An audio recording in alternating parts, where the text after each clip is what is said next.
नमस्कार. मी सर्वोत्तम केतकर. आतापर्यंत आपण सर्वांनी माझ्या या चॅनलला जो प्रतिसाद दिला आहे त्याबद्दल मी आपल्या सर्वांचा अतिशय आभारी आहे. 1996 साली रिझर्व्ह बँक ऑफ इंडियाच्या मुंबई शाखेमध्ये एक 2 दिवसांचा प्रशिक्षण वर्ग आयोजित करण्यात आला होता आणि तो प्रशिक्षण वर्ग होता रिझर्व्ह बँकेच्या सिनियर मॅनेजर अँड अबाव, म्हणजे सिनियर मॅनेजर आणि त्याच्या वरच्या पातळीवर जे कार्यरत लोक रिझर्व्ह बँकेमध्ये आपली सेवा देत होते त्यांच्यासाठी हा प्रशिक्षण वर्ग होता. या प्रशिक्षण वर्गाचं संचालन करण्याचं काम माझ्याकडे सोपवण्यात आलेलं होतं. या प्रशिक्षण वर्गाचा जो विषय होता तोही माझ्या अतिशय आवडीचा विषय होता आणि तो म्हणजे मॅनेजमेंट ऑफ चेंज. सर्वदूर सर्वव्यापी असा हा जो बदल सातत्याने या जगामध्ये होतो आहे तो आत्मसात करणं, त्याला सामोरं जाणं आणि त्याच्यापासून जास्तीत जास्त आपल्या संस्थेला, आपल्या स्वतःला फायदा करून घेणं, ही गोष्ट मूलतः मला अतिशय आवडते. असा हा मॅनेजमेंट ऑफ चेंज हा विषय आणि रिझर्व्ह बँकेसारखी अतिशय मान्यता प्राप्त अशी संस्था असं समीकरण जुळून आल्यामुळे माझा उत्साह केवळ द्विगुणितच नव्हे तर शतगुणित झालेला होता.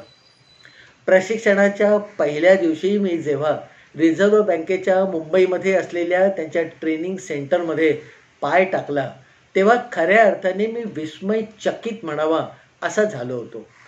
एक भव्य दालन ज्याच्यामध्ये जवळपास 100 लोकांची बसण्याची व्यवस्था. बरं, ती व्यवस्थाही ज्याला आपण ऑडिटोरियम म्हणतो, म्हणजे एखाद्या रंगभवनासारखी होती. पायऱ्या पायऱ्यावर वक्त्याच्या समोर या प्रशिक्षणासाठी आलेल्या प्रशिक्षणार्थी बसायची सोय केलेली होती. प्रत्येकाला अतिशय उबदार आणि आरामशीर अशी खुर्ची होती. त्यांच्या समोर एक भलं मोठं डेस्क म्हणजे टेबल होतं.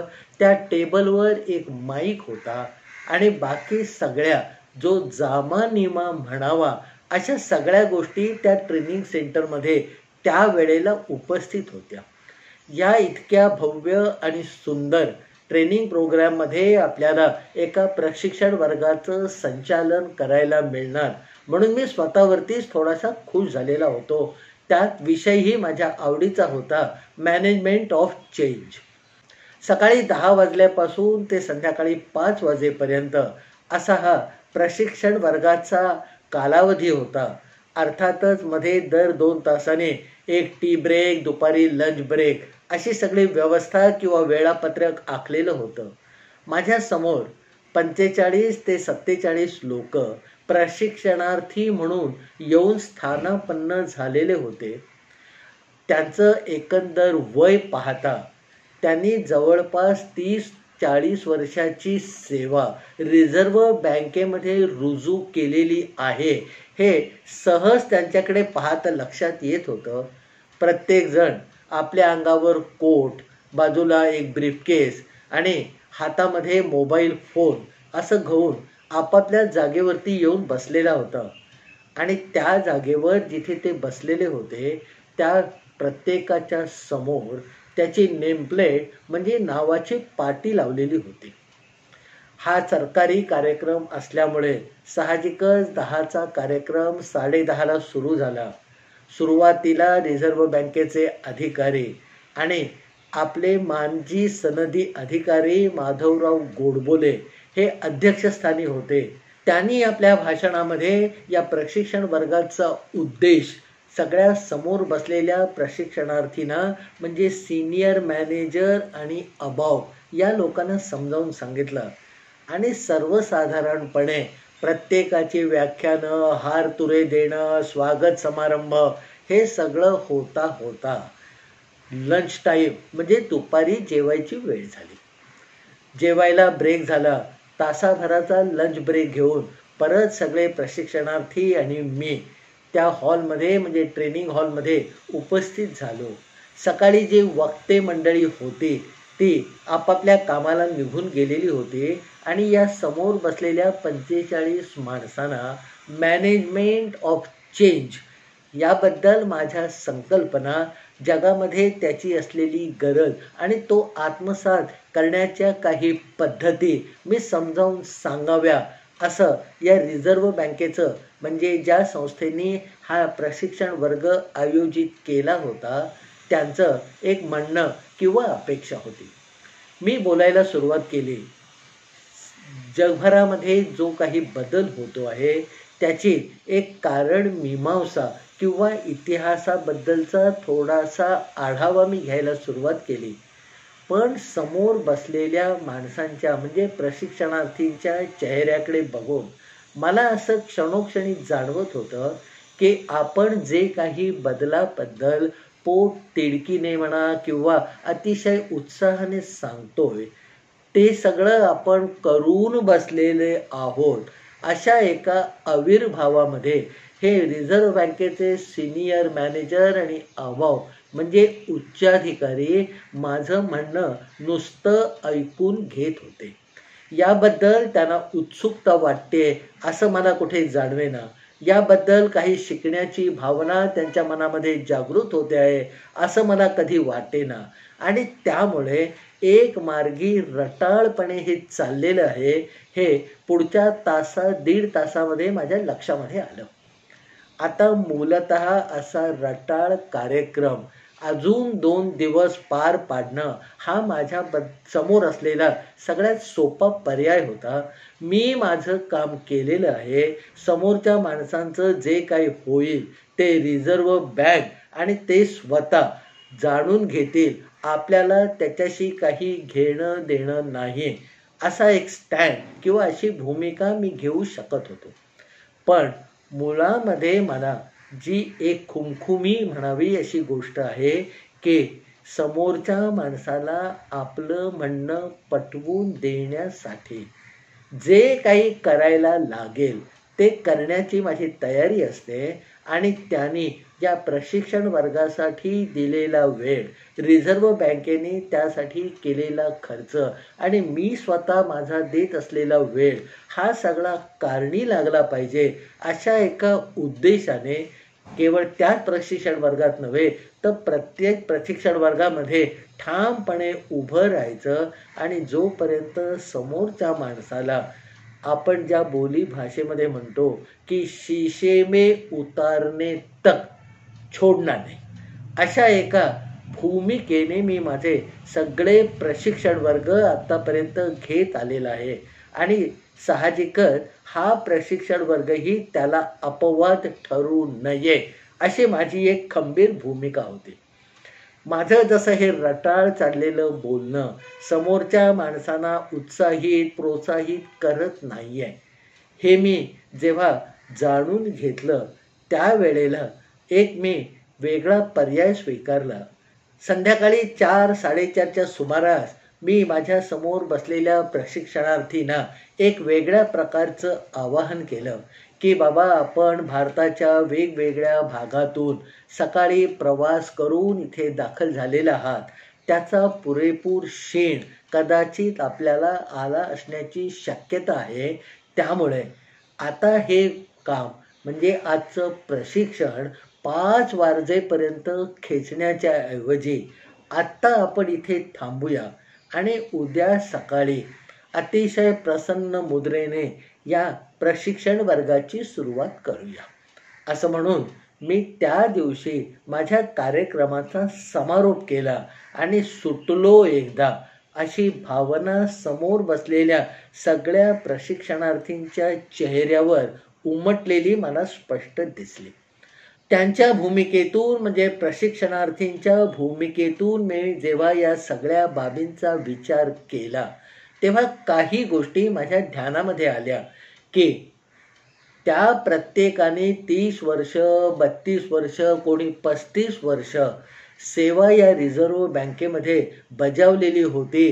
रिझर्व्ह बँकेमध्ये मोठी मोठी पदं केवळ आपल्या कार्यकर्तृत्वावर त्यांनी मिळवलेली होती. त्यांच्या समोर वयाच्या 35-36 वर्षाचा एक माणूस म्हणजे त्यांच्या दृष्टीने कच्चा बच्चा, त्यांना काहीतरी समजावून सांगणार आहे, हीच भूमिका मुळात त्यांना पटलेली नसावी.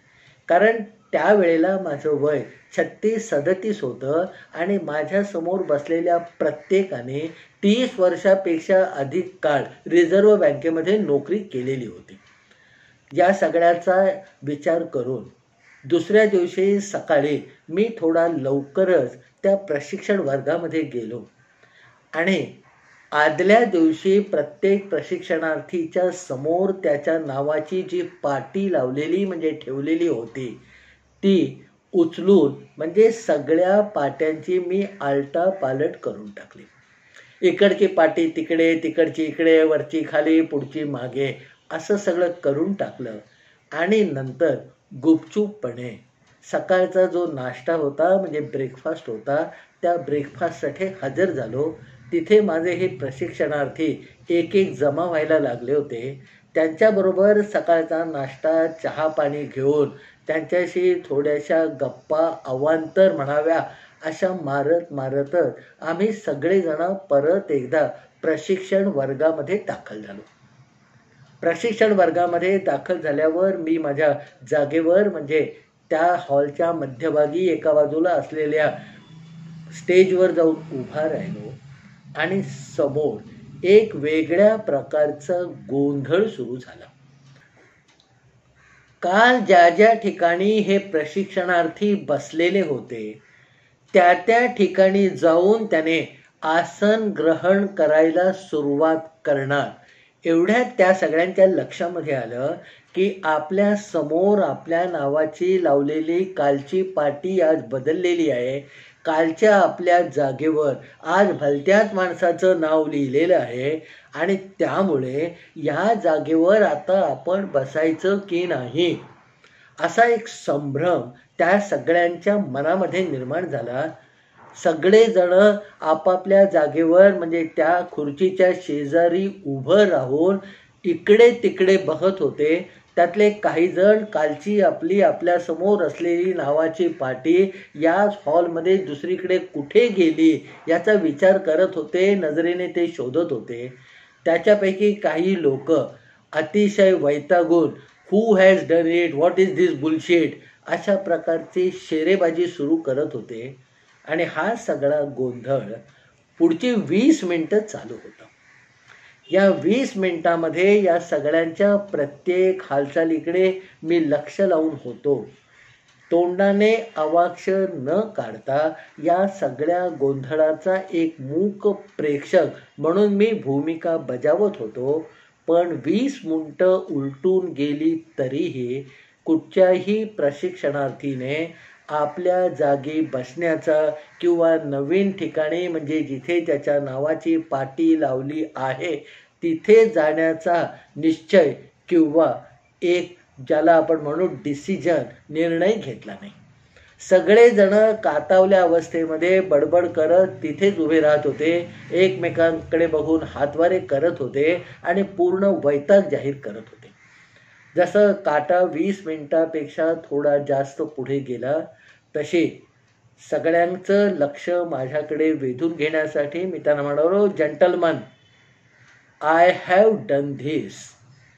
म्हणजे आपण जो गोंधळ आता बघता आहात त्याचं कारण मी आहे. मीच या सगळ्या पाट्या इकडे तिकडे करून टाकलेल्या आहेत. आता एवढ्या उच्चारावामध्ये स्पष्ट भाषेमध्ये त्यांच्याकडे रोखून मी सांगितल्यावर सगळेच्या सगळे प्रशिक्षणार्थी माझ्याकडे एक टक लावून बघायला लागले. तरीही कोणी जागेवर बसलेलं नव्हतं आणि याच्या पुढे आता मी काय सांगतो अशा अवस्थेमध्ये दिग्मूढ झालेले ते सगळे उभे असताना मी त्यांना म्हटलं होतं की gentleman, this is resistance to change. म्हणजे काल आपण जो मॅनेजमेंट ऑफ चेंज हा विषय घेतला होता आणि कुठच्याही बदलाला आपण सहजपणे सामोरे जात नाही, आपला अंतर्विरोध कुठेतरी उफाळून येतो. त्याचं हे साध्यंत किंवा एक लक्षणीय म्हणावं असं रूप आहे. सगळ्या लोकांना ते त्या क्षणी मनोमन पटलं. आदल्या दिवशी तास दीड तासाच्या भाषणामध्ये मी जी गोष्ट त्यांना समजावून सांगण्याचा प्रयत्न करत होतो की कुठचाही बदल आपण सहज स्वीकारत नाही, त्यावर त्या लोकांची जी मनोभूमिका होती की बदल म्हणजे काय, आम्ही खूप बदल करून घेतलेला आहे आणि आमच्या समोर हा 36-37 वर्षाचा मुलगा बच्चा आम्हाला बदलाबद्दल काय समजावून सांगणार.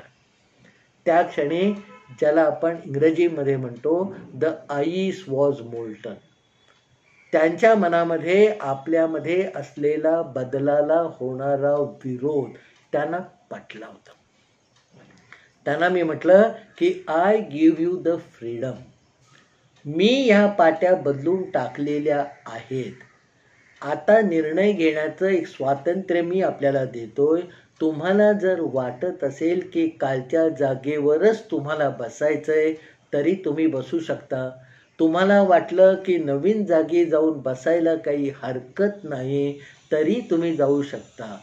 आणि तिसरा आणि महत्त्वाचा पर्याय म्हणजे तुम्हाला जर असं वाटलं की बाबा मी जे काही याच्यापुढे आजच्या दिवशी तुमच्या पुढे मांडणार आहे ते फारसं तुमच्या दृष्टीने काही महत्त्वाचं नाही, तर तुम्ही रिझर्व्ह बँकेचे इथे जे शिक्षणाधिकारी आहेत त्यांना बोलावून आणा आणि मला निरोप द्या. आत्ताच्या आत्ता निघून जाण्याची माझी तयारी आहे. या सगळ्या म्हणण्याचा जो अपेक्षित म्हणजे मला अपेक्षित असणारा परिणाम होता तो पुढच्या 5 मिनिटांमध्ये दिसून आला. जिथे नवीन ठिकाणी मी त्यांची नावाची पाटी नेमप्लेट नेलेली होती त्या ठिकाणी जाऊन तेथे अधिकारी स्थानापन्न झाले. मग विषयाला पुढे नेऊन घेताना मी त्यांना सांगितलं की बऱ्याच वेळेला आपलं मन हा कोणताही छोटासा बदल हे सहन करत नाही. काल आपण जेव्हा आल्यानंतर तुमच्या नावाची पाटी जिथे होती तिथे स्थानापन्न झालात आणि मग तुमच्या मनाने एक समजूत करून घेतली की पुढचे 2 दिवस म्हणजे हा पूर्ण प्रशिक्षण वर्गाचा कालावधी तुम्हाला तिथेच बसायचं आहे.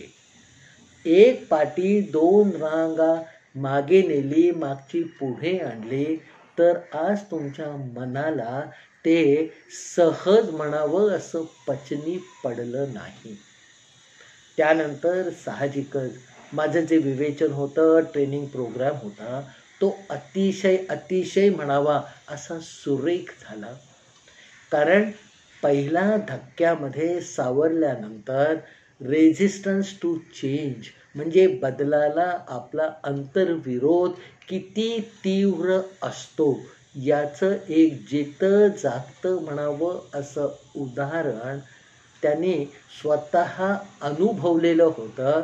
आणि त्यामुळे आपल्याला परत कुठेतरी शून्यापासून सुरुवात करायची आहे ही मानसिकता त्यांच्यामध्ये निर्माण झाली. आणि माझं पुढचं जे सांगणं होतं, जे समजावणं होतं किंवा ज्या चर्चासत्र होते त्याच्यामध्ये अतिशय मोकळ्या मनाने खेळीमेळीने या सगळ्या 45-47 लोकांनी भाग घेतला आणि खरोखर कुठेतरी एक चांगला प्रशिक्षण वर्ग पार पडल्याचं समाधान त्या प्रशिक्षणार्थींनी मला मिळवून दिलं.